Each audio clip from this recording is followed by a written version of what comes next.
협동조합 체제가 아닌 그 직원들의 직장화입니다. KBS 특별기획 한국 사회를 말한다. 몰락하는 농협. 누구를 위한 농협인가?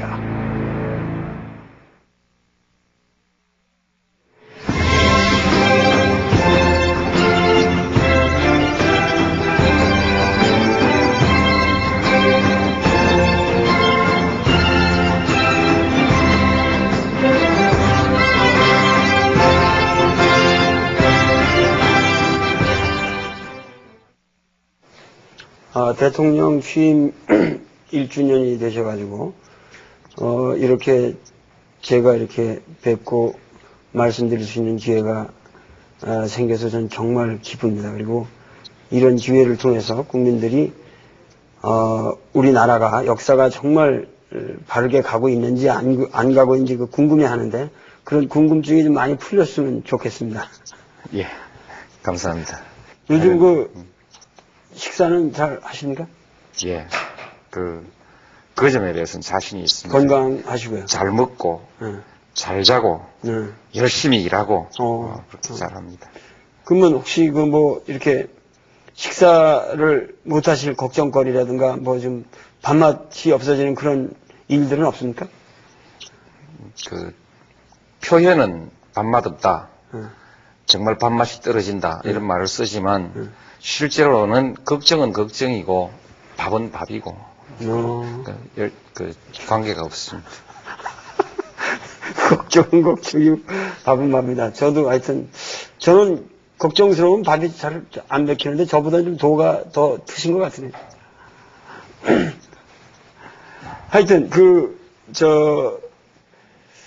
이제 제일 국민들이 항상 이런 문제가 나오게 되면은 궁금해하는 게 아주 제가 단도직입적으로 말씀드리겠습니다. 그러니까 지난 대선 때 제가 한번 이렇게 뵙고 취재를 했었거든요. 그때 후보자 시절에 그때 말씀하시는 게 내가 치르고 있는 선거 돼지 벙어리 통장이었던가 하여튼 예. 이런 운동이라든가 그런 거에 제가 진실성을 저는 조금 더 회의하거나 그러진 않는데, 그러니까 내가 지금 치르고 있는 선거 과정 자체가 하나의 나는 우리 정치의 혁명이라고 생각한다. 그리고 여기서 도덕성이 확보되는 것이 나의 정치의 출발이다. 이렇게 말씀을 그때 분명히 하셨고, 그런 것 때문에 국민들은 이제 노무현을 찍었던 겁니다. 예. 그런데 여태까지 이제 지난 1년 동안에 가장 국민들이 자질구레한 말실수라든가 그걸 저는 실수라고 생각 안 하지만은 하여튼 그런 거 가지고 국민들이 실망을 느낀 것이 아니라 가장 큰 문제는 그러한 도덕성을 가지고서 그런 도덕적인 과정에 의해서 대통령이 됐다고 자부하는 그 사람이 그 과정에서 비도덕적인 돈을 먹었다든가 돈을 먹은 걸 하여튼 간접적으로 알았다든가 이런 이중성이 있으면은 그것은 안 되지 않느냐. 이제 그런 문제가 지금 보면은 가장 큰 문제일 것 같은데요. 그렇습니다. 지금 저로서는 그게 가장 큰 위기지요. 국민들은 불순물이 전혀 없는 완벽하게 깨끗한 물을 바라고 그렇게 이제 참여하고 그렇게 해줬습니다. 또 모든 국민들이 그것을 다 기준으로 한 것은 물론 아닙니다만 어쨌든 그랬습니다. 그랬는데 강물이 이렇게 흘러오면 이 도시를 지날 때도 있고 또 큰 농토를 지날 때도 있고 그러면서 또 오염물질이 섞여 들어옵니다. 또 흐르면서 자정하고 또 섞여 들어오고 정치인의 역정도 그런 거 아닌가 싶습니다. 열심히 저로서도 순수한 상태나 깨끗한 상태를 유지하려고 나름대로 열심히 노력했습니다만 그러나 여기 오는 과정에서 변명으로 말씀드리면 좀 피하기 어려웠던 그런 과정들이 있었습니다. 대통령이 될 때까지 그 정치를 중단할 거냐, 계속할 거냐의 그 선택을 고민했던 때도 들어 있었지만 조금 더 가보자. 그래도 이렇게 해서 왔는데 어쨌든 그 문제에 관해서 제가 지금 할 수 있는 일은 제 스스로 결정하는 것이 아니라 국민들의 결정을 기다리는 수밖에 없습니다. 후보가 되고 나서 이 후보의 처지가 호랑이 등에 탄 사람 처지여서 내릴 수가 없습니다. 그렇고 지금 현재는 제가 어쨌든 큰 그 합성 버스에 운전대 타고 있습니다. 적절한 시기에 국민들의 평가에 의해서 내리라는 명령을 받기 전에 덜렁덜렁 내가 차 세워놓고 내리겠다. 그렇게 할 수도 없는 것이 제 처지입니다. 이번 총선을 거치면서 국민들의 뜻이 어디에 있는지 잘 판단하고 존중해서 처신하겠습니다. 근데 아니 그런 게 중요한 게 아니라 저의 관심으로 볼 적에는 그게 뭐 몇 푼이 오갔냐 안 갔냐 그걸 알았냐 모르냐 이런 중요한 문제보다도 하나의 그러한 도덕적인 명분을 내놓고 그 과정으로 해서 대통령이 된 사람의 입장에서 그 과정에서 최소한 나는 도덕적인 꺼리낌은 없었다라는 얘기는 할 수 있어야 되지 않는가? 그러면 좋겠죠. 그렇게 말할 수가 없는 것이 저로서는 매우 안타깝고 힘든 처지입니다. 다만 이제 어쨌든 버스 운전대에서 내가 운전을 해야 되는 처지가 됐습니다. 열심히 버스가 안전하게 목적지 또는 중간 목적지까지 가도록 어쨌든 저는 제 최선을 다해야 되는 다 할 생각이고요. 그다음에 이제 그런 허물이 없으면 좋습니다. 그러나 허물이 생겨버린 겁니다. 좀 민망스럽지만 그래도 이급수 정도는 되지 않냐. 그렇게 도덕성의 문제도 완벽한 순수성을 추구하는 것은 현실적으로 불가능하다. 4급수도 있고 3급수도 있고 2급수도 있고 있습니다. 2급수는 조금 정화하면 먹을 수 있습니다. 그렇게 변명을 하고 그렇게 밀고 나갈 수밖에 없습니다. 네. 그리고 10분의 1론이 10분의 1을 10분의 1 이하로 먹었다 안 먹었다 이런 얘기보다 그건 전혀 정치적 도덕적 구속력이 없는 건 사적인 발언이니까 저는 그건 구속력이 없는 말이라고 생각하거든요. 그건 이제 얼마나 할 수 있는 얘기인데 문제는 재신의 문제는 그거는 분명히 말씀하신 거기 때문에 그것이 어느 시점에서 분명히 그거는 뭔가 어떤 방식으로 해결이 돼야 되는 문제라고 생각하는데 그거는 어떻게 지금 생각하십니까? 그 발언을 한 것은 책임을 져야 한다는 것입니다. 책임을 져야 한다. 그리고 국민들이 미처 알지 못했던 상태에서 저를 대통령으로 선택했는데 새로운 사실이 밝혀진 이상 국민들의 선택을 다시 물어보는 것이 최소한의 정치인으로서의 도리라는 생각으로 그렇게 했습니다. 그러나 이제 구체적으로 현실적으로 어떻게 할 거냐 이 절차가 답답하게 막혀버렸습니다.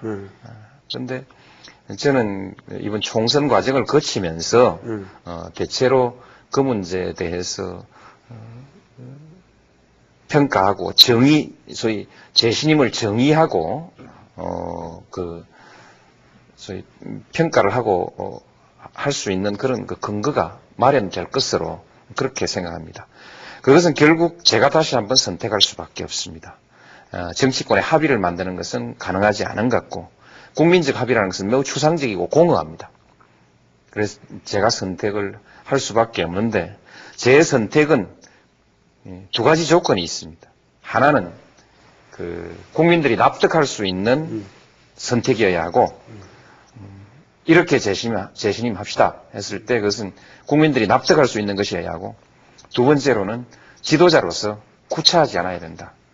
그래서 납득할 수 있는 방법으로 구차하지 않게 반드시 그 재심이라는 그런 과정을 거치도록 하겠습니다. 그게 뭐냐? 그렇게 이제 많은 사람들이 자꾸 질문하는데 아직까지 저도 구체적으로 그 방안을 마련해 놓고 있지는 않습니다. 이 원칙을 지키면서 구체적인 방법을 국민들에게 제시하겠습니다. 노 대통령님께서는 하여튼 그 민주에 대한 그 소신이 확실한 분이신데, 그거 자체가 상당히 그 국민들 사이에서는 이제 그 그러니까 그 논란의 대상이 될 수가 있는 거거든요. 무슨 얘기냐면은, 예를 들면은 과거에 제가 그 50일, 취임 50일 제가 그 인터뷰를 했을 적에도 나는 대통령으로서 그렇게 모든 일들에 내가 그만 개입한다고 하는 것 자체가 그것이 과거의 잘못된 대통령상의 연속이기 때문에 그 가치관을 나는 근본적으로 바꾸고 싶다. 그래서 제가 그것을 굉장히 훌륭한 무의지치라고 제가, 무의지치의 혁명이라고 제가 표현을 했습니다만은 국민들 입장에서 볼 때는 노무현의 무의지치는 그것은 무능력이고 오히려 그것은 하나의 방관에 불과한 거지. 그건 국민들이 볼 적에 국민으로서 우리를 리드해달라고 뽑아 주었으면 당연히 철저하게 리드할 면에서는 리드를 해야 되지 않느냐. 이것이 과연 이런 것이 무의지치냐 하고 국민들은 반론을 제기하거든요. 예. 할 것은 하고 안 할 것은 안 해야 됩니다.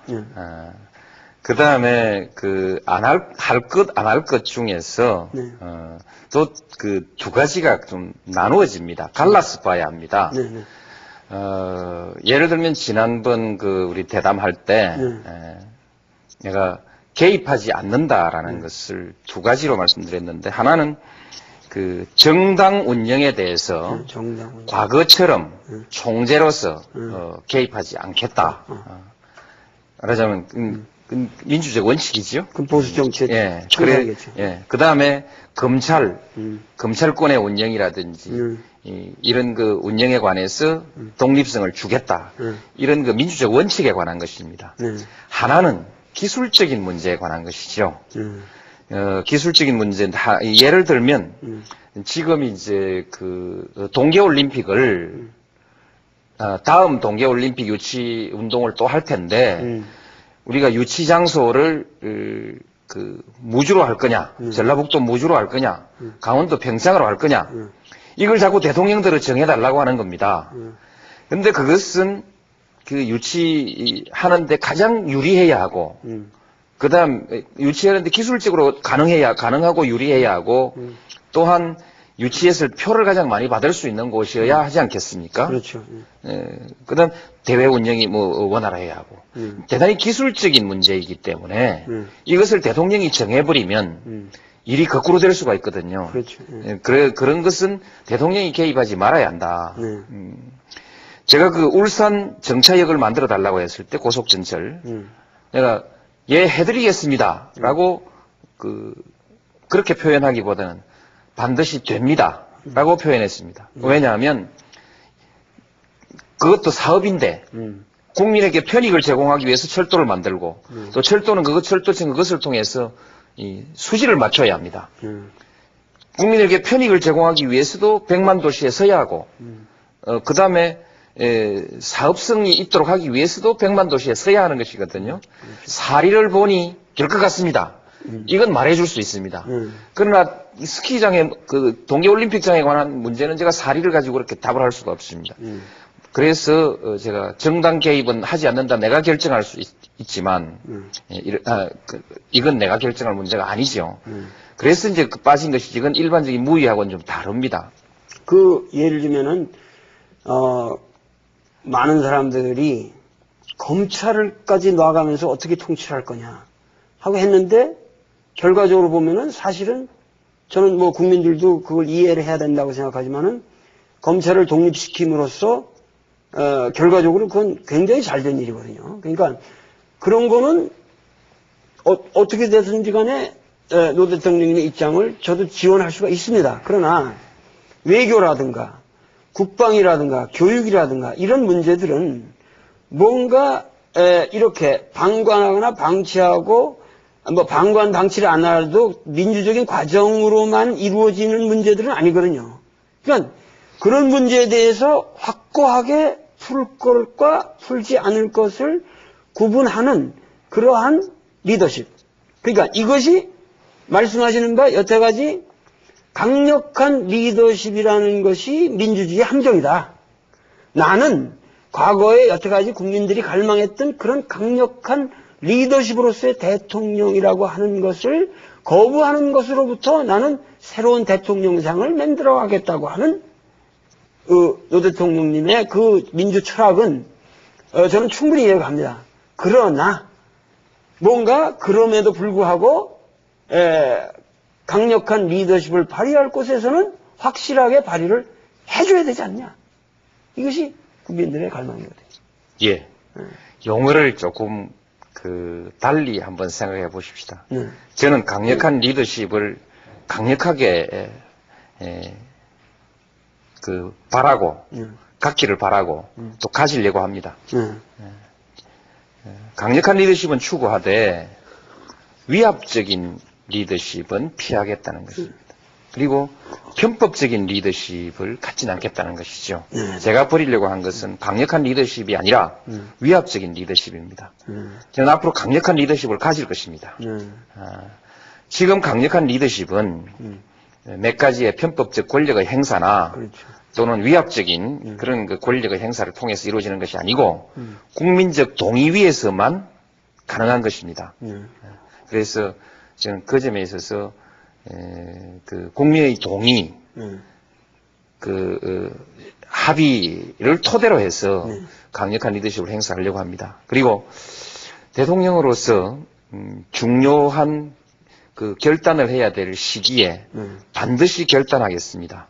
예를 들면 지금까지 외교 국방에 관해서 어떤 결정도 단호하지 않았던 것은 없습니다.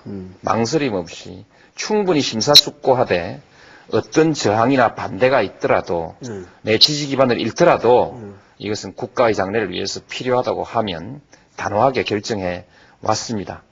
물론 그것은 제가 가지고 있는 성격이기도 합니다. 정치를 하면서도 제 스스로의 정치적 생사가 걸린 문제에 관해서도 항상 원칙을 가지고 단호하게 결단해 왔습니다. 그 말씀과 관련돼서 잠깐만 그러니까 대통령이 되시고 나서 이 대북송금 특검 문제가 걸렸었는데 저는 계속 칼럼을 써가지고 특검을 수용하면 안 된다. 그리고 결과적으로 저는 특검을 수용하셔가지고 결국은 진보 세력이라고 그러는 사람들도 위반됐고 결국은 남북 문제에 대해서 미국한테 너무 이니셔티브를 빼앗긴 듯한 느낌도 들고 그렇게 해서 결국 별로 도움이 되는 게 없었지 않은가. 과연 이것이 단호한 결정이었나 하는 그 회의감이 들거든요. 근데 그러한 문제에 대해서 조금도 나는 거기에 대해서 후회 없었다고 말씀하시는 겁니까? 그렇습니다. 제가 대통령이 되기 이전에 이 문제가 나왔을 때 남북 정상회담이란지 남북 관계를 발전시켜 나간 그런 정치적 결단, 그것은 그것이고 그 과정에서 편법이 사용된 것은 편법이다. 국민들에게 알리지 않은 것은 또 아닌 것이지만 어떤 국민들도 그렇게 인식하고 있고 나도 그렇게 인식했습니다. 이 두 개가 너무 밀접하게 붙어 있어서 하나를 훼손시키지 않고 하나를 바로 세우는 것이 어려운 일이긴 하지만 저는 지금 우리 사회가 권력에 대해서 투명성을 요구하고 있기 때문에 이것은 밝히고 넘어가는 것이 옳다고 생각했습니다. 그리고 결과로서 대북관계 그로 인해서 훼손된 것은 아무것도 없다. 북한에서 밝혀진 것도 별거 없잖아요. 그리 보면 그렇습니다. 대북관계에 있어서 훼손된 것이 없다. 저는 누가 특검이 될지 모르지만 그 특검이 되는 사람에 대해서 미리 믿음을 가지고 있었습니다. 적어도 대한민국에서 특검의 임무를 수행하는 사람이면 그 송금을 위한 자금의 준비 과정에서 그 편법은 밝혀내겠지만 그 이상의 것을 가지고 우리 그 나라의 외교 정책에 심각한 영향을 주는 일은 하지 않을 것이다 믿었고 실제로 그분들은 수사를 아주 적절하게 해서 그 수준에서 수사를 마무리 지어줬다고 생각합니다. 그로 인해서 몇몇 사람들이 지금 그 고난을 겪고 있습니다만 그로 인해서 어떤 정치적 세력이 타격을 입은 것도 없고요. 김대중 대통령이 상처를 입은 것도 없습니다. 그냥 그것은 그것이고 그분들은 또 그럼에도 불구하고 제가 사면을 하려고 생각하고 있습니다. 그래서 중요한 것은 투명하게 하자. 국민들이 밝혀달라고 하는 것을 밝혀주는 것이 지도자의 도리다. 그렇게 생각하고 앞으로도 무슨 일을 할 때 아무리 목적이 선하더라도 국민들에게 다 동의를 구하지 않는 정책은 하지 않는 것이 좋겠다. 그런 것이 교훈이라고 생각합니다. 저는 이거에서 남북 관계나 김대중 대통령의 공적이나 이 어느 것도 훼손되지 않았다고 생각합니다. 남북 간의 철도를 연결하는 사업, 개성공단을 추진하는 것, 그다음에 금강산 육로 관광, 그 밖에 남북 간의 사람의 왕래, 물자 교류, 이 모든 면에 있어서 장족의 발전을 하고 있습니다. 큰 제목을 새로 붙일 만한 사건이 없을 뿐이지, 이미 붙여진 사업에, 이미 제목이 붙여진 사업의 내용은 아주 잘 가고 있습니다. 그냥 굴러가는 것은 아닐 것입니다. 중요한 것은 지금 시중에 태극기 휘날리며 이런 6.25를 주제로 한 영화도 상영되고 있습니다만은 사실은 6.25라고 하는 전쟁의 아픔이 지금까지 유지되고 있는 거거든요. 뭐냐면 휴전이라고 하는 것은 전쟁 중인데 잠깐 쉬고 있다는 거거든요. 그러니까 지금 우리는 전쟁이 종료되지 않은 상태에 있단 말씀이죠. 그러니까 어떻게든 이거를 6.25라고 하는 전쟁을 공식적으로 이거는 종료를 시켜야 되지 않냐. 이것이 이제 평화협정이라는 문제인데 휴전협정을 평화협정은 최소한 이것만은 뭔가 돼야만, 물론 이것이 우리 능력으로만 되는 것은 아니지만 이런 것은 이루어져야만 뭔가 새로운 시대가 오는 것이 아니냐 하는 다들 생각이 있습니다만 여기서 어떻게 생각하십니까? 예. 국제 정세와 관계가 이제 변화해야지요. 네. 어떤 냉전 체제에서 세계 질서가 미국의 일극 체제 쪽으로 점점 기울어져 가고 있는 것이 사실입니다.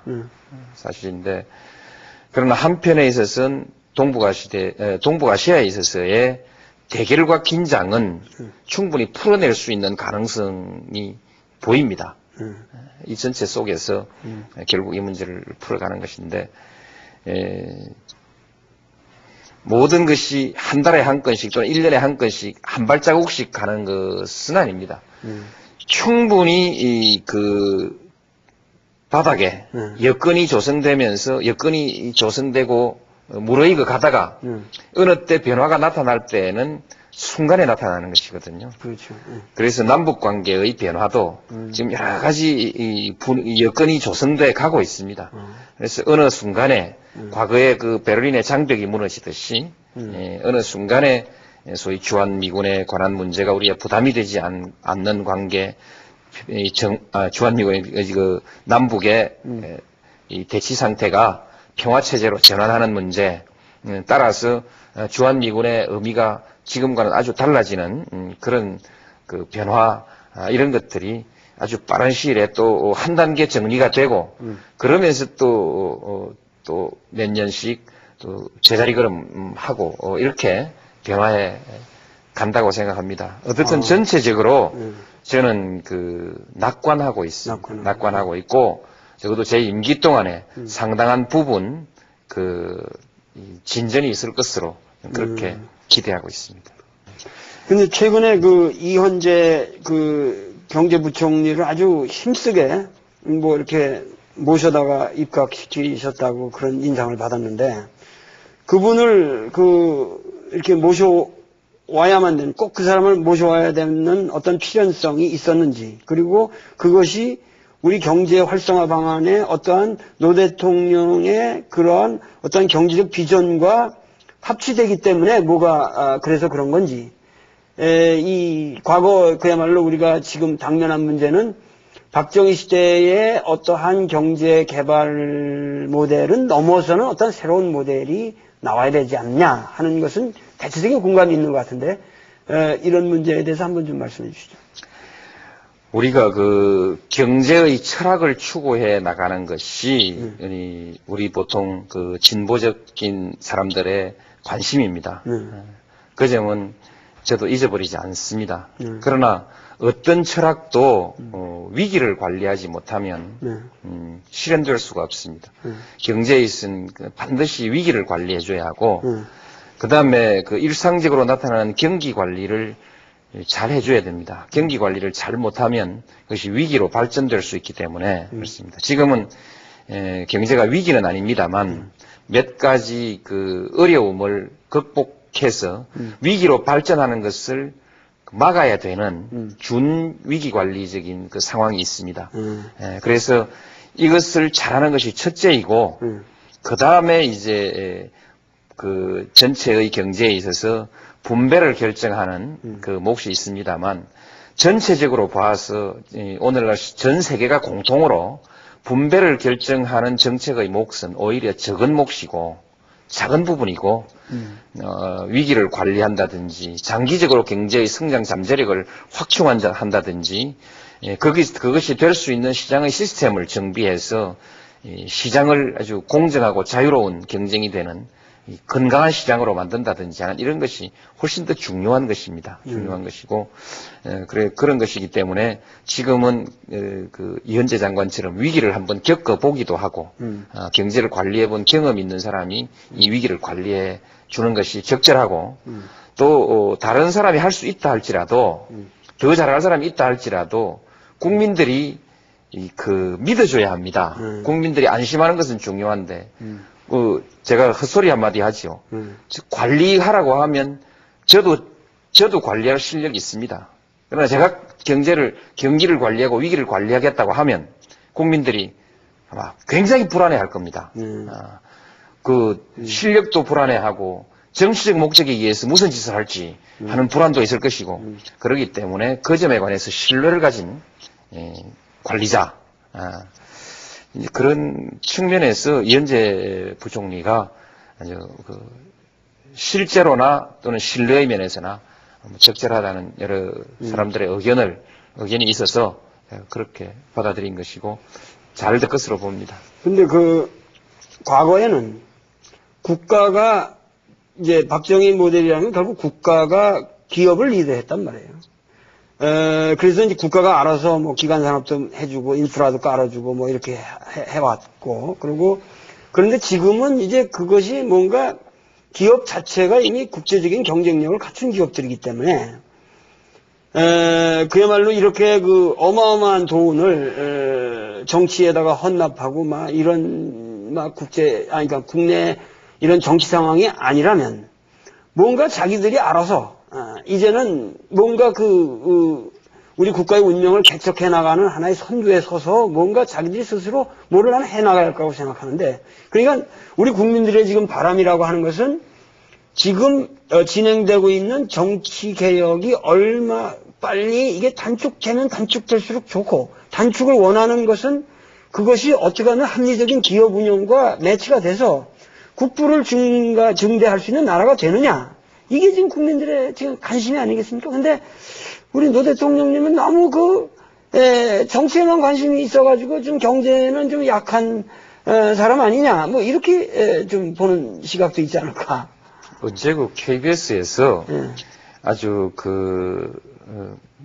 유명한 경제학자 한 분을 모셔가지고 네. 이런 대담 한번 시켜주시면 네. 경제를 적어도 대통령으로서 네. 경제를 관리할 만한 능력이 있는지 없는지 네. 어느 정도는 증명이 되지 않겠습니까? 그런 기회를 한번 주시면 좋겠네요. 그런 불안은 제가 좀 해소시켜 드릴 수 있다고 생각을 합니다. 그리고 이제 국가 역할에 관해서 옛날에는 국가가 선수를 키우고 기술도 가르치고 필요하면 미천까지 대줘서 그렇게 경쟁을 시켰습니다. 그게 이제 소위 국가주도 경제라고 하기도 하고 또는 관치 경제라고 얘기하기도 했습니다. 지금은 그렇게 하지 않습니다. 각자의 실력대로 합니다. 그런데 각자 실력대로 하는데 독점이 발생하면은 실력대로가 아니고 공정한 경쟁이 무너져 버리기 때문에 게임이 안 되거든요. 공정한 경쟁, 자유로운 경쟁의 틀이 있어야 그야말로 실력 있는 사람들이 실력이 향상되거든요. 그래서 이 시장의 기본 룰이 깨지는 것은 반드시 막아줘야 합니다. 막아주고. 그래서 저희들 학자들은 시장의 한계 또는 시장의 실패를 얘기하는데 아주 전형적인 예를 하나 들죠. 카드 회사가 카드를 신용조사도 하지 않고 길거리에서 마구 팔았습니다. 수당까지 줘가면서 경품까지 줘가면서 마구 팔았는데 그 결과가 지금 오늘 신용불량자 대량 생산이라는 결과로 나왔지 않습니까? 이 시장의 실패를 의미하는 것이거든요. 이런 것을 정부가 잡아줘야 합니다. 그래서 공정한 게임이 될 수 있는 시장, 그리고 시장이 지속적으로 유지될 수 있는 토대, 이것을 정부가 관리하지 않으면 큰일 나고요. 그럼 시장에서 낙오해가지고 시장에서 진 것이 인생에서 지는 것이 되면 곤란하다는 것이죠. 인생에서 파멸이 되면 곤란하다. 그래서 결국 시장에서 실패한 사회적 약자가 다시 재기해서 시장에 복귀할 수 있도록 정부가 프로그램을 마련해 주는 것, 하지 않으면 사회가 붕괴합니다. 그래서 시장을 바치고 사회를 바치고 마지막에는 개인이 시장에까지 갈 수 없고 스스로 생존조차 유지할 수 없는 이런 상황에 왔을 때 한 개인의 한계 상황에 있는 이 생존을 바쳐주는 것, 이런 것이 이제 국가가 할 일이죠. 근데 이런 얘기가 국민들에게는 조금 공허하게 들리는 것인데, 왜냐하면은 제가 그 동네 목욕탕을 자주 가보면은 거기 이렇게 공장 하시는 분들, 이런 분들이 참 많아요. 근데 오히려 대기업 하는 사람들하고 만나서 얘기하면 그건 차원이 다릅니다. 그러나 우리나라 서민들이나 이런 일반 최소한 중소기업을 하는 분들은 하나같이 대한민국은 규제가 많고 뭔가 상납하는 게 너무 많아가지고, 그리고 괴로움을 당하는 게 너무 많아가지고 정말 장사해먹기 힘들다는 거예요. 공장 운영하기 어렵고. 그래서 그 사람들이 그리고 여러 가지로 시달리는 거예요. 그러니까 이런 면에서 국가가 그냥 불필요한 규제를 정말 풀어줘야 될 것 같고, 과감하게. 그리고 특히 중소기업, 하여튼 뭔가 이 땅에서 장사를 하고자 하는 사람들이 정말 의욕을 가지고 할 수 있도록 관료들이 도와줘야 될 텐데, 이건 무슨 경제를 기획하는 재경부의 관리의 문제가 아니라 우리나라 전체 관료 사회가 너무도 부패해 있다는 거예요, 이게. 그런 느낌을 국민들은 갖고 있거든요. 무슨 말씀을 하더라도. 어떻게 생각하세요? 해결해 드리겠습니다. 그러니까 맞습니다. 지금 불만이 정확한 것도 있고 조금 과장된 것도 있습니다. 기업은 잘해야지만 그러나 또한 소중한 다른 가치, 조금 전에 말씀하셨듯이 인권, 개인의 정보, 자연, 생태계, 등등 보호할 건 보호하면서 가야 하기 때문에 어떤 규제는 우리가 반드시 감수해야 그렇죠. 하고, 그 외 규제 중에 공무원들이 흔히 말하듯이 끌바를 잡는 습관이 있어가지고 되는 것도 안 된다 하고, 또 되는 길을 찾으려고 노력하지 않고 어쨌든 감사에 안 걸리도록 면피하려고 하고, 이런 것이 이제 우리 국민들에게 굉장히 불편합니다. 기업하는 사람들에게. 이 문제를 해결하기 위해서 감사 기준을 바꾸었습니다. 뭘 해줬다고 감사하는 것이 아니라 왜 안 해줬느냐라는 쪽으로 물어나가는 감사를 바꾸어가고 있습니다. 바꾸어가고 있고 우리가 가지고 있는 여러 가지 법이 좀 모호해서 담당자도 잘 모르는 법이 정확하게 그렇죠. 내용을 모르는 법이 있습니다. 그래서 그것을 법이 그야말로 이연령별령하지 않도록 명료하게 고치는 작업을 지금 하고 있습니다. 그다음 규제 자체도 문제지만 규제가 있는데 규제가 있을 때 그 규제를 통과하는데 너무 많은 시간과 비용이 쓰인다는 겁니다. 그래서 규제를 빨리 통과할 수 있게 그래서 시간을 단축하도록 서비스를 최대한 확보해 나가는 이런 일들을 지금 아주 체계적으로 본격적으로 해 나가고 있습니다. 해서 풀릴 것이고요. 그 다음에 이제 좀 투명치 않은 거 있지 않습니까? 투명치 않은 것 그것이 큰 문제인데 어떻든 지금 정치에서 자금의 문제가 많이 투명해지지 않겠습니까? 총선 지나고 나면 총선 때부터 지나고 나면 많이 투명해지지 않겠습니까? 이후 기업과 정치의 관계가 유착 관계에서 이젠 정상적이고 합리적인 협력 관계로 바뀌지 않겠습니까? 바뀔 것이고 그러면 기업이 할 일은 투명하게 할 수밖에 없습니다. 이제 투명하게 하고 이렇게 달라질 것만 같은 징조가 지금 나타나고 있지 않습니까? 금년도 총선 끝나고 좀 이렇게 정치 청소할 일을 대강 청소했다 싶고 국민들이 새 출발하자 하는 그런 분위기가 됐을 때 내놓고 그야말로 앞으로 부패 문제, 과도한 공무원들의 조금 직권의 오남용에 관한 문제 이런 것은 분명히 해결되겠다는 믿음을 가질 수 있도록 계획도 내놓고 반드시 또 성공시켜 나가겠습니다. 근데 우리나라의 소위 말해서 이 관료 사회 문제라고 하는 것은 전 세계사적으로 볼 적에 이렇게 관료 제도가 오랜 역사를 가지고 있는 나라가 많지는 않습니다. 무슨 얘기냐면 벌써 조선 왕조 초기부터 우리는 관료제가 아주 확고하게 확립이 됐고 그것이 과거제라는 걸 통해서 이렇게 확립이 됐고 권력과 밀착되어 있었기 때문에 여태까지 이 탐관 오리의 문제는 이거는 아주 뼈저린 문제입니다.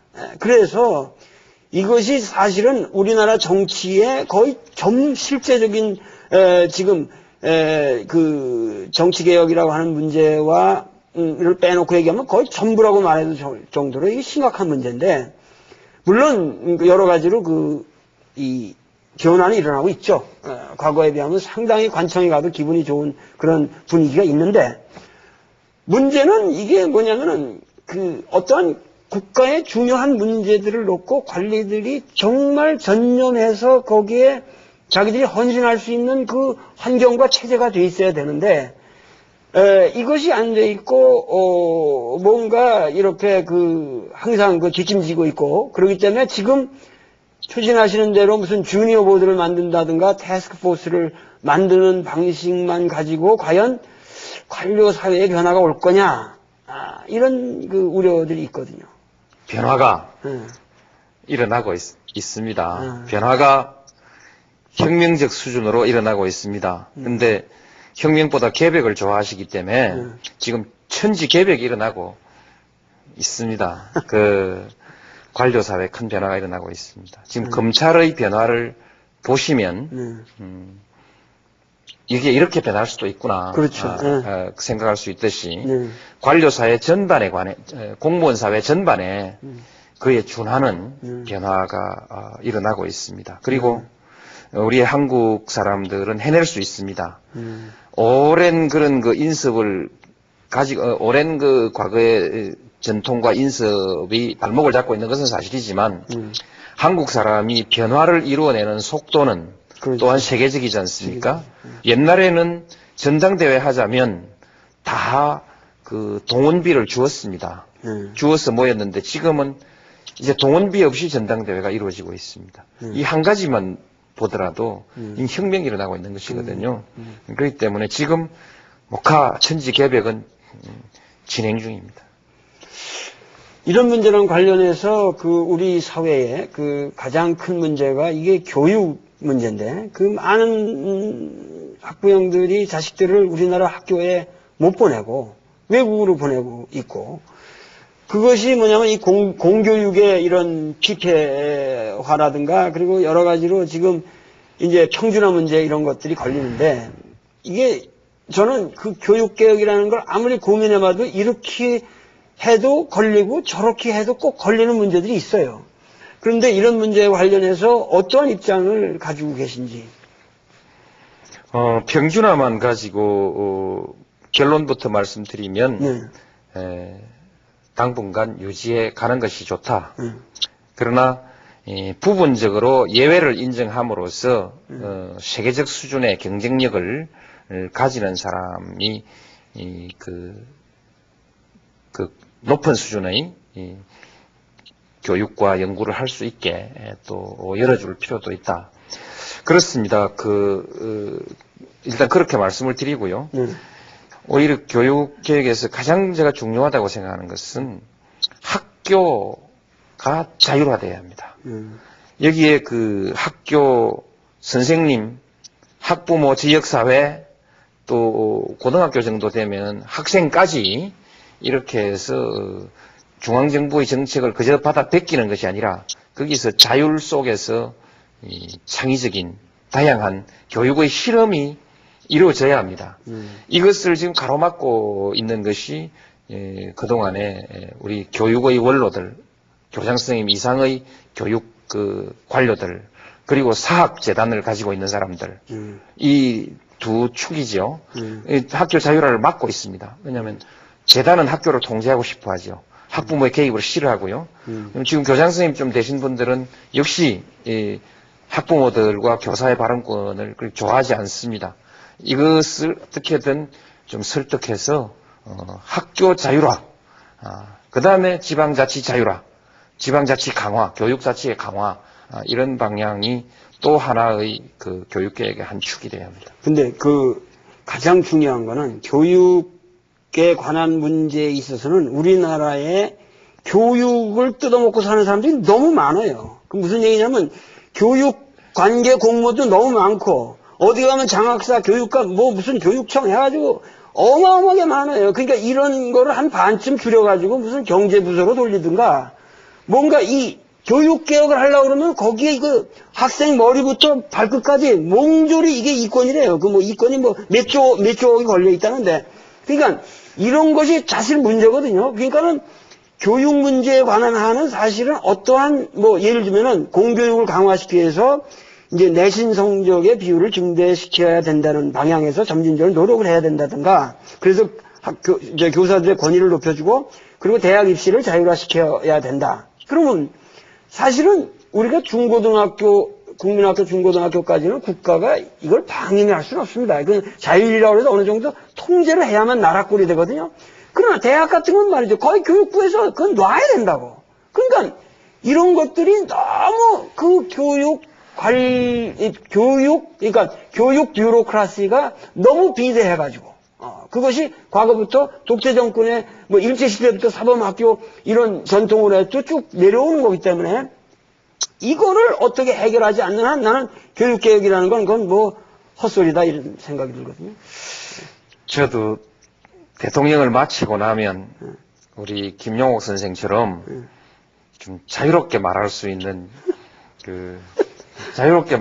직업을 가지게 될 거라는 희망을 가지고 있습니다. 좋은 점을 지적하셨습니다. 교육 관료주의인데 이것이 이제 그 미국의 각주, 특히 시카고 교육 개혁 같은 그 사례를 보면 그것으로 인해서 교육이 깡그리 망해버려 가지고 학교를 민간에게 불하라 하는 수준까지 나왔습니다. 그 수준에서야 비로소 새로운 그 실험적 교육 개혁이 일어났습니다. 왜 실험이라고 하냐? 중앙정부에서 만들어 놓은 그 정책에 따라서가 아니라 각 학교마다 따로따로 500수십 개의 학교가 따로따로 그 새로운 교육 실험을 했죠. 그때 이제 만들어진 학교 자치 이런 것이 상당히 미국 교육의 그 발전에 큰 영향을 끼치고 있습니다. 그러면서 최저 기준은 역시 중앙정부가 관리하고 있습니다. 그런데 지금 그때 참여했던 학부모, 교사, 지역사회 이 주체의 소위 자치와 자율의 새로운 실험이 오늘날 일반적으로 민주주의에 소위 민주적 실험주의라는 이름으로 민주주의의 방식에 이 방식을 도입해보자. 그렇게 할 만큼 우리 사회 변화에까지 큰 그 기초를 제공하고 있습니다. 우리 교육도 이제 그 수준까지 왔지 않나.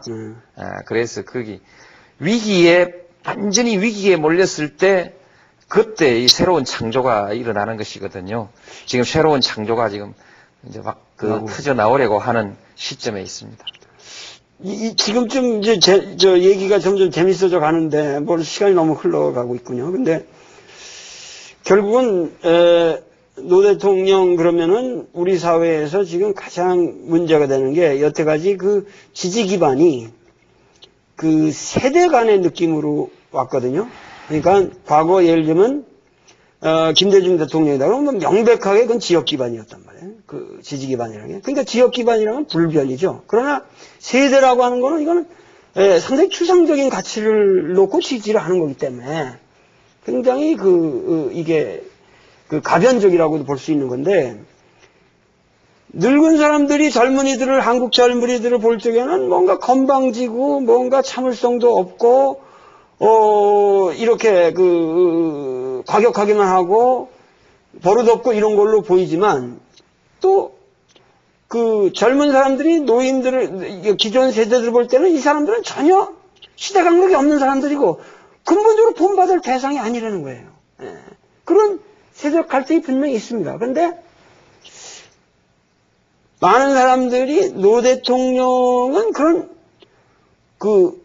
이건 좀 너무 심한 표현일지 모르지만 그 버릇없는 젊은이 쪽에 가까운 사람이다.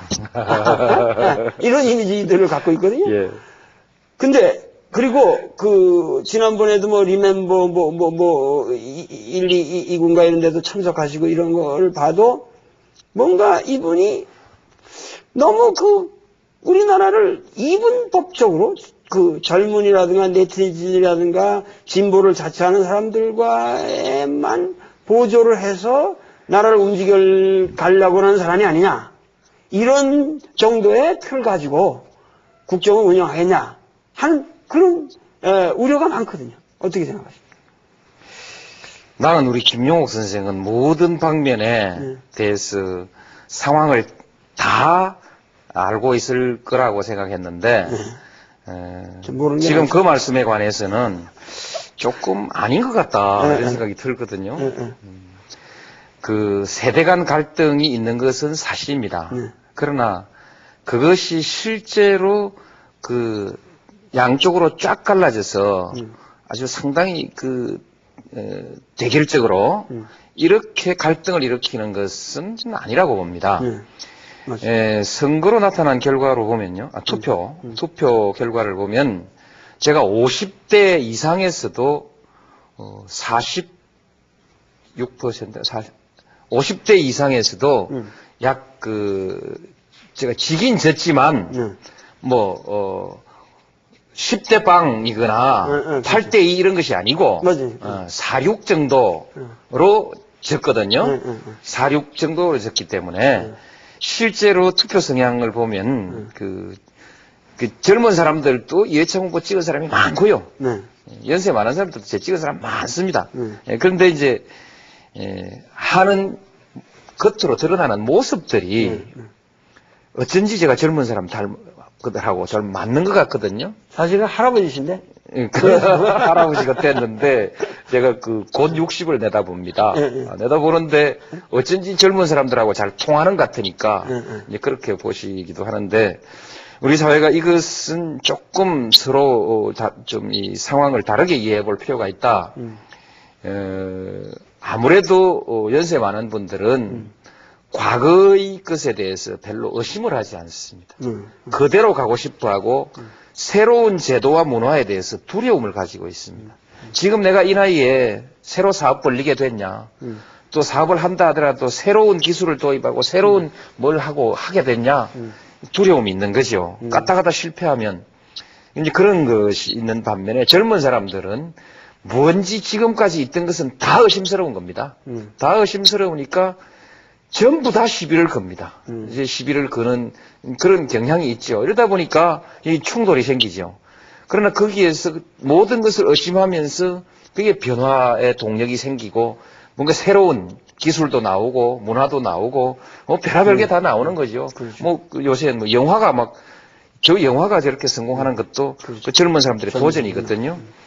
현재 지금은 변화의 시대입니다. 빠른 변화의 시대이기 때문에 대통령이 이런 변화를 나이는 젊지 않지만 뭐 적어도 어리진 않지만 이런 젊은 사람들과 변화를 호흡해가면서 우리가 가지고 있던 기존의 질서, 제도 이런 것에 대해서 하나하나 의문을 제기하면서 이거 왜 이렇게 해야 돼? 바꾸면 안 돼? 가장 효율적인가? 더 효율적인 방법 없는가? 끊임없이 문제 제기를 해가면서 사회를 변화시켜 나가고 있다. 지금 공무원 사회가 뷰로크라시를 말씀하셨습니다만 이분들이 젊은 분들도 조직 자체가 소위 말하자면 보수적이거든요. 내려온 전통, 내려온 기득권, 그렇죠. 이거 갖고 꽉 변하지 않고 있단 말이죠. 여기 대통령이 딱 선두에 서서 이거 왜 이런 방법으로 합니까? 이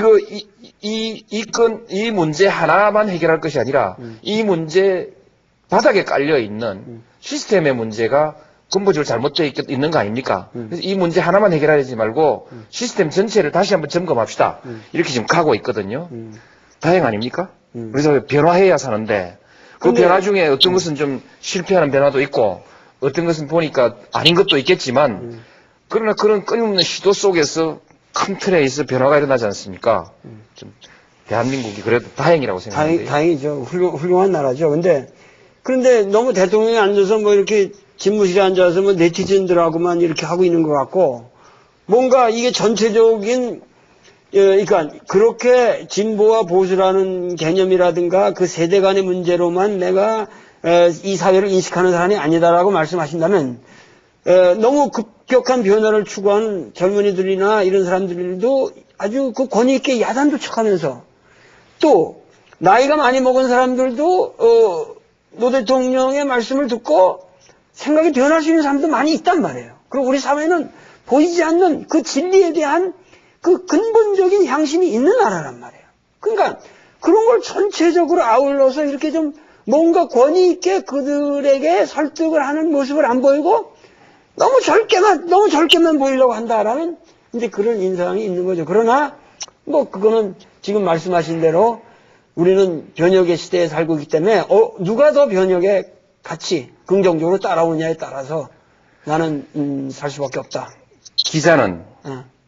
기자는 비판을 문제를 찾고 또 문제를 제기하고 또 비판을 하고 이 직업이죠. 우리 김용옥 선생 기자 하시더니 자꾸 그렇게 보시거든요. 한번 생각해 보십시오. 제가 FTA 제가 농민들의 지지를 나도 농민 출신이고 농민의 지지를 받았던 사람이 이것을 통과시키기 위해서 정부와 함께 선두에 서고 제가 젊은 사람들한테나 또 누구에게나 소위 정치적 유리분리를 떠나서 또 인기 여부를 떠나서 용기 있게 소신을 가지고 할 말 좀 한 사람 아닌가. 대통령 되기 이전에도 그랬지만 대통령 되고 난 이후에도 예를 들면 나를 지지했던 많은 젊은 사람들이 촛불 들고 나와서 시위하고 하는 마당에 파병을 결정했습니다. 주한미군 철수론이 있을 때도 제가 단호히 그건 아니다. 그렇게 해서는 안 된다라고 말했고 또 많은 노동자들이 어려움을 겪고 있기 때문에 내가 무슨 말을 하면은 그것을 이성적으로 받아들이기보다는 감정적으로 받아들일 수밖에 없는 상황임에도 불구하고 내가 지금 상황에서 노동자들은 좀 절제해야 된다. 음. 이렇게 말하고 하기 어려운 얘기들을 단호하게 하면서 갔거든요. 그러니까 그런 점에서는 제가 정치를 하면서 눈치를 보거나 그렇게 하지는 않습니다. 제가 노동운동이든 일반 시민사회 운동이든 하는 지도자들을 만났을 때 꼭 하는 소리가 있습니다. 지도자로서 가장 중요한 덕목은 불리하고 어렵더라도 구성원들에게 진실을 말해줄 수 있는 용기, 그것이 꼭 필요하다. 거기에서부터 출발해야 된다. 우리가 지금 분명하게 불리하고 밀리고 있고 또 잘못되고 있는데 우리 주장이 잘못됐는데 그것을 말하면 반발 생길까봐 말하지 못해서 그냥 우물우물 떠밀려가는 많은 지도자들이 있습니다. 이것이 가장 위험하다고 생각하기 때문에 저는 이것을 그야말로 철학 내 소신으로 생각하고 이건 정말 안 하려고 하는 일입니다. 우리나라 역사에 있어서 아마 젊은 문화를 본격적으로 최초로 인정하고 거기서 가치를 발견하고 그것을 하나의 우리 사회의 중요한 정치 세력으로까지 인정해 주신 것은 상당히 획기적인 거라고 저도 생각합니다. 그러나 국민들의 바람은 대통령은 소위 말해서 대통령 되기까지에는 항상 그런 편가르기적인 사고가 필요할지도 모르겠으나 대통령이 되고 나서 국정을 하는 사람의 입장에서는 뭔가 철저하게 보편적인 냉철한 논리를 가지고 전 국민을 상대로 모든 사고를 해야 된다 하는 것만은 제가 확실히 한번 주문을 해놓고 넘어가겠습니다. 넘어가지 마시고요. 그걸 제가 꼭 따져야겠어요. 가랑비에 옷 젖는다고요. 그리고 이 권투하는 사람들 잽에 골병 든다고 끊임없이 똑같은 방향의 잽을 제가 맞고 있고 많은 사람들은 그 가랑비를 맞아가지고 제가 실제로 편가르기를 하는 것처럼 그렇게 이제 인식하고 있습니다. 조금 전에 우리 김 선생도 마찬가지거든요. 요 앞 제목에서 나는 편가르기를 하지도 않고 세대 갈등도 인정하지 않는다. 분명히 말씀드렸는데 금방 먹으시고 지금 또 하는데 다시 강조하겠습니다. 제가 대통령이 되고 난 뒤에는 편을 가른 것이 아니라 나를 반대하던 사람들, 그 사람들이 요구하는 정책을 엄청나게 많이 수용했습니다. 그래서 사람 변했다 소리 들을 만큼 언제 노무현이가 재벌편이 됐냐 소리 들을 만큼 수용하면서 다 해가고 있습니다. 단지 왜 한나라당 사람, 왜 반대편을 강요로 기용하지 않았느냐 뭐 이런 질문까지 하는 분들이 있는데 그것은 그렇지 않습니다. 그것은 미국에서도 민주당 대통령이 나오면 민주당 쪽 사람이 강요를 하는 것이고 그렇게 하는데 다만 상대방을 인정하고 존중하고 대화하고 그렇게 하고 정책을 받아들이면 되는 것입니다. 어떻게 내가 당선됐는데 한나라당 사람이 장관을 할 수 있습니까? 그거 아니라고 해서 인사가 편협하다.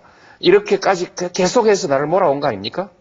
그런데 우리 김용옥 선생도 깜빡 모든 것을 다 깊이 있게 따져볼 수 없으니까 대강나무 얘기 그냥 들어 넘기다 보면 이게 머릿속에 박여버리는 것이죠. 확실하게 고쳐주십시오.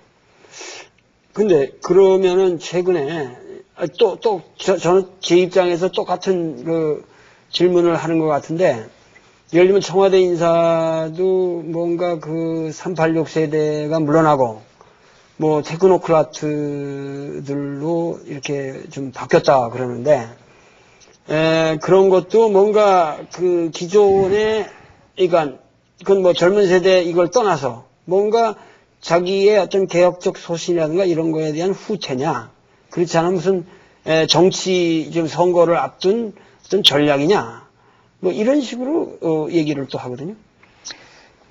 그것은 그냥 흠잡기입니다. 설명을 드리죠. 대통령이 되고 한 1년쯤 가면 이제 그 정보 또는 그 접촉, 어떤 교류의 폭이 많이 넓어지지 않습니까? 그래서 대통령이 운용할 수 있는 인재 풀이 한참 늘어나 버린 것입니다. 늘어났으니까 좀 더 폭넓은 인재 그 수용으로 가는 것이죠. 가는 것이지, 뭐 누구가 그 386이 어쩌고, 지금까지 제가 386에만 의존해가지고 대한민국을 끌고 가면 한국 정치 1년 오지 못합니다. 1년 올 수 없고, 그렇게, 자꾸 그렇게 보려고, 자꾸 편파적으로 갈라서 보려고 하는 사람 눈에 자꾸 그렇게 보이는 것이죠. 점차 인재 풀이 넓어져 간다. 좋은 거 아니겠습니까?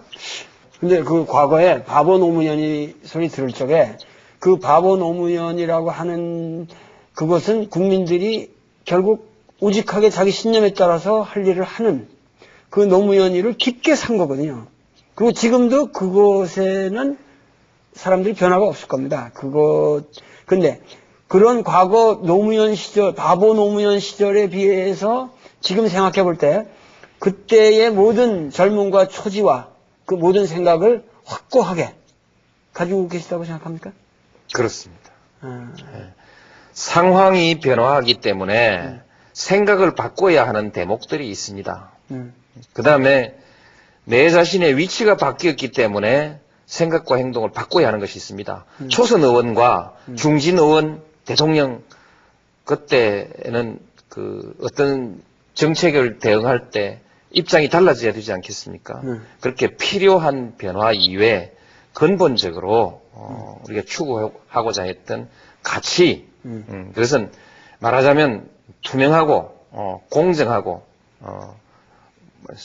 말하자면 정의라는 것이 살아있는 사회, 모든 사람에게 기회가 열려있는 사회, 그리고 지금까지 지배를 받고 정치의 대상이었던 사람이 스스로를 각성하고 참여하고 그들이 함께 더불어서 사회를 이끌어가는 사회, 다양한 가치들, 다양한 주장들이 활발하게 그야말로 사상의 자유시장에서 경쟁하면서 경제도 그렇게 하고 정치도 그렇게 하고 열린 사회 아니겠습니까? 열린 사회. 그런 꿈은 결코 버릴 수가 없습니다. 하여튼 저도 최근에 이 인터뷰를 하기 위해서 그 노무현이 만난 링컨이라는 책을 제가 읽었습니다. 근데 역시 이 책에서 말씀하셨지만은 뭔가 그 정의롭게 사는 자가 결국은 승리하는 그러한 것에 대한 소신을 가지고 이 링컨을 만나셨다고 그랬는데 하여튼 그런 것이 막 계속해서 그렇게 잘 그런 신념이 유지되기를 국민들은 모두 바라고 있겠죠. 그리고 조금 아까 저보고 기자라고 말씀을 하셨는데, 물론 기자적인 그런 생활이 저도 뭐 1년 이상 됐습니다. 근데, 이 언론이라는 게 사실 이건 문제거든요. 우리 사회에. 근데, 제가 이제 이렇게 나오니까는 KBS에서 뭐 이렇게 설문 써준 거에도 뭐냐면은 이제 좀, 1년도 되고 그랬으니까, 언론과도 좀 친화적으로 뭔가 포용적으로 나가야 될 거 아니냐, 이렇게 저한테 질의서를 써줬는데, 저는 그런 질문을 하고 싶지가 않거든요. 무슨 얘기냐면은, 언론이 분명히 우리 사회가 잘못된 거 있으면, 그것이 정말 고쳐야 되는 겁니다. 그걸 고쳐야 되는 거고, 그것도 국민들이 바라고 있는 것일 거고, 그러면, 언론에서 정말 당신이 생각하기에 무엇이 우리 언론의 가장 큰 문제냐? 이것 좀 한번 아주 솔직하게 말씀해 주세요. 그리고 어떻게 고칠 건지. 예, 조금 전에 내가 기자를 언급했는데, 기자를 나쁘게 말한 것이 아닙니다. 모든 직업은 직업적인 습관을 가지게 되거든요. 그건 또 비판이 있음으로써 우리 사회가 건강해지는 것이기 때문에 나쁘게 말한 것은 아닙니다. 혹시 오해 없으시기 바라고요. 다만 언론 하면 한국 언론에 문제가 있죠. 크게 보아서 우리 한국의 언론이 전반적으로 가지고 있는 문제점들도 있습니다. 사실에 치열하지 않다. 진실, 사실에 치열하지 않고 공정한 평가에 대한 책임감이 조금은 부족한 것 같다.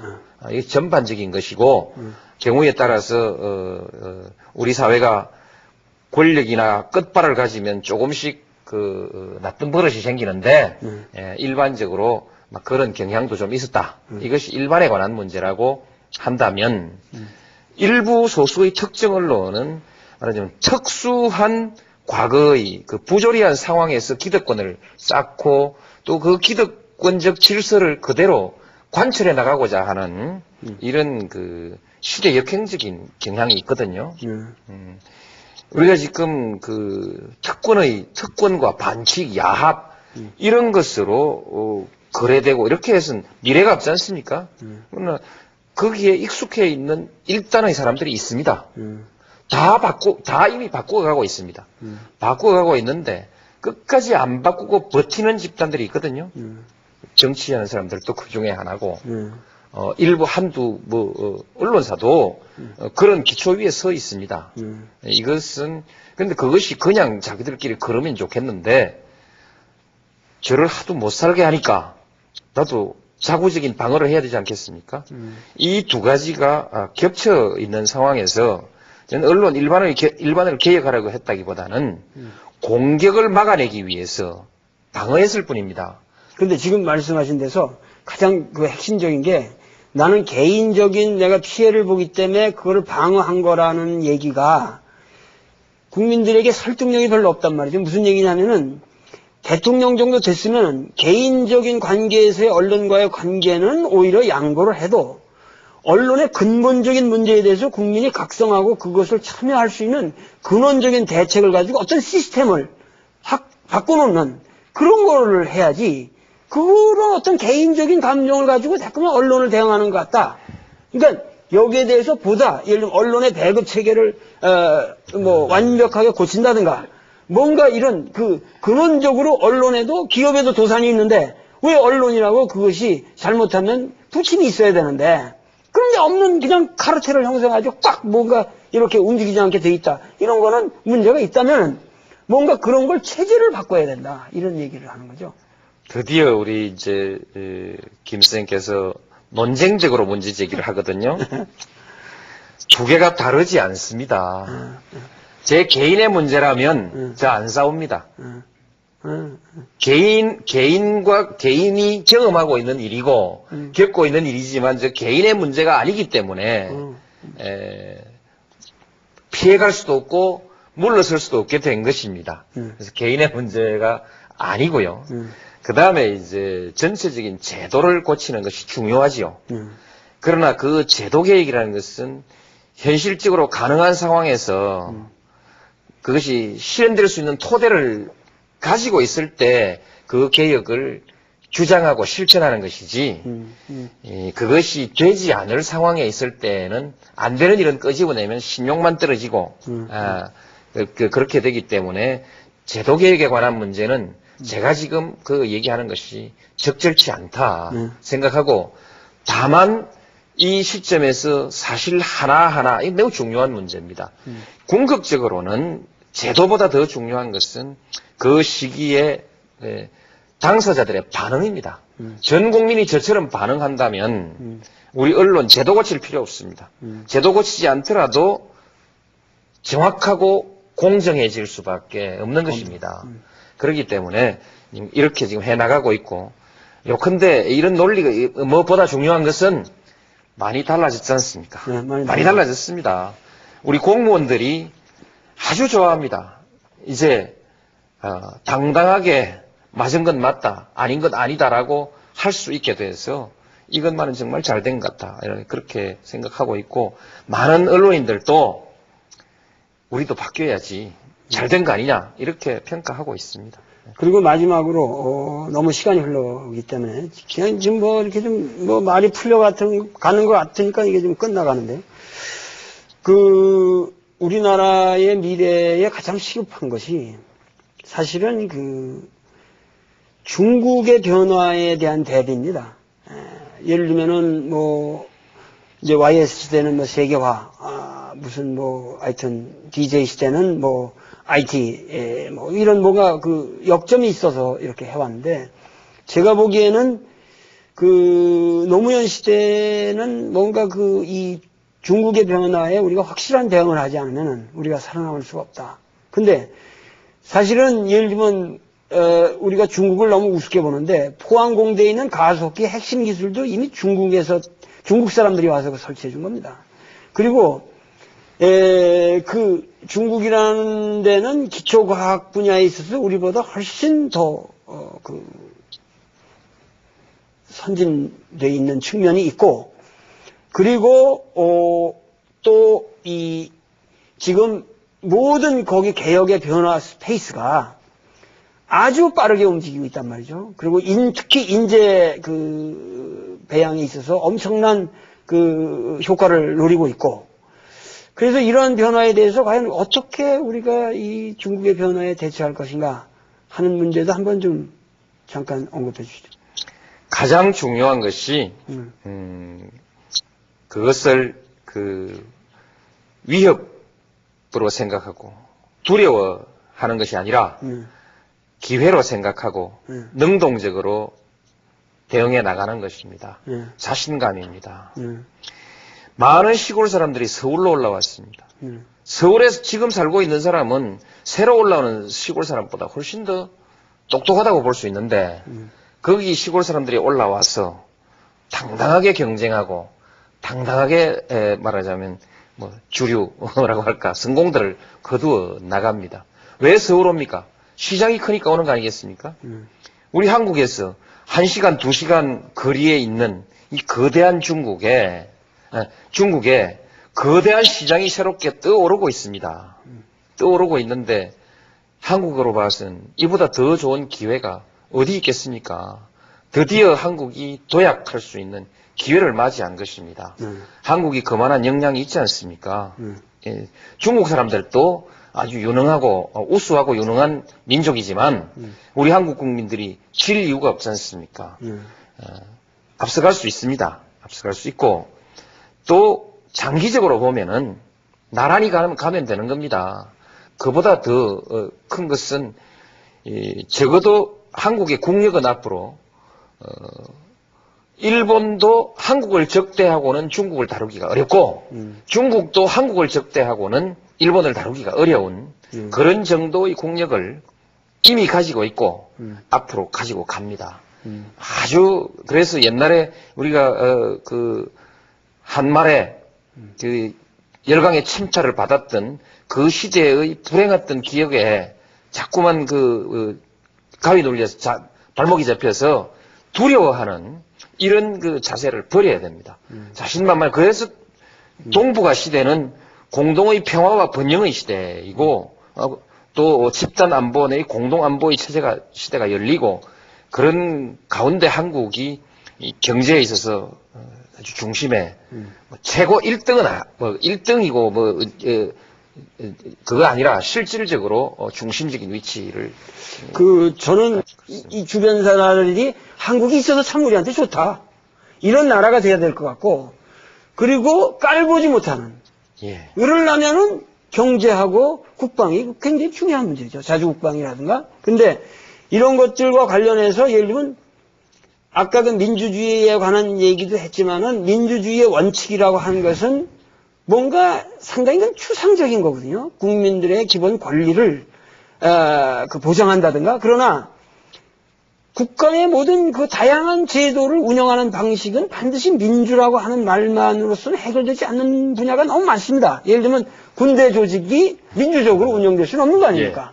그러니까 이런 면에서 너무 우리가 노 대통령께서 너무 민주에 대한 환상을 불어넣는 건 아니냐, 이런 우려가 또 있단 말이에요.